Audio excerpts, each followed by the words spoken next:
بسم اللہ الرحمن الرحیم۔ السلام علیکم ناظرین، کیسے ہو آپ؟ ناظرین، آج میں جو آپ کے ساتھ بات شیئر کرنے والا ہوں اس کا عنوان ہے کیا میاں بیوی ایک دوسرے کے 70 کو دیکھ سکتے ہیں؟ تو ویڈیو شروع کرنے سے پہلے میرے آپ سے گزارش ہے کہ آپ نے ابھی تک ہمارا چینل سبسکرائب نہیں کیا تو سبسکرائب کیجئے اور بیل آئیکن کی گھنٹی کو دبا دیجئے تاکہ نئے آنے والی ویڈیو آپ کو ملتی رہے۔ اسلامی تعلیم یہ ہے کہ زوجین بھی آپس میں بالکل بے شرف نہ ہو جایا کریں، بلکہ حتی الامکان 70 کا خیال رکھیں۔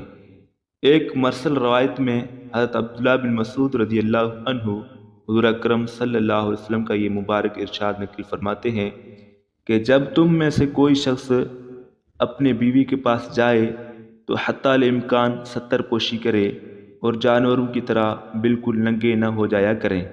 معلوم ہوا کہ حیا کا تقاضا یہ ہے کہ میاں بیوی بھی ایک دوسرے کے 70 کو نہ دیکھیں۔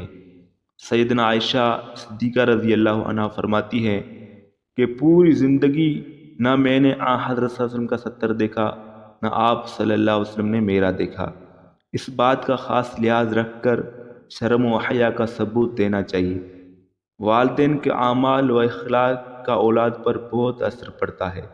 اگر ہم شرم حیا کے تقاضوں پر عمل کریں گے تو ہمارے اولاد بھی انہی صفات و خصائل کے حامل ہوں گی، اور اگر ہم شرم حیا کا خیال نہ رکھیں گے تو اولاد میں بھی اسی طرح کے خراب جراثیم سرایت کر جائیں گی۔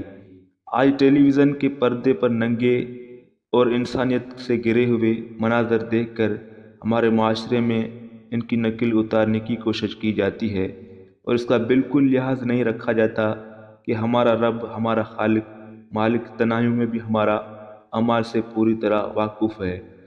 اس لیے اللہ سے شرم کرنی ضروری ہے۔ یہ شرم کا جزوی ہمیں ایسی بری باتوں سے بچا سکے گا۔ 70 پوشی میں لاپرواہی کا ایک نقصان حضرات فقہ نے لکھا ہے کہ اس کی وجہ سے آدمی پر بھول اور نسیان کا غلبہ ہو جاتا ہے اور ضروری باتیں بھی اس سے یاد نہیں رہتی۔ علامہ شامی رحمۃ اللہ علیہ فرماتے ہیں کہ بھول کا مرض پیدا کرنے والی چیزوں میں سے یہ بھی ہے کہ آدمی اپنی شرمگاہ سے کھیل کرے اور اس کے طرف دیکھے۔ تو ویڈیو کو لائک کرو، شیئر کرو اور چینل کو سبسکرائب کرو۔ اللہ حافظ۔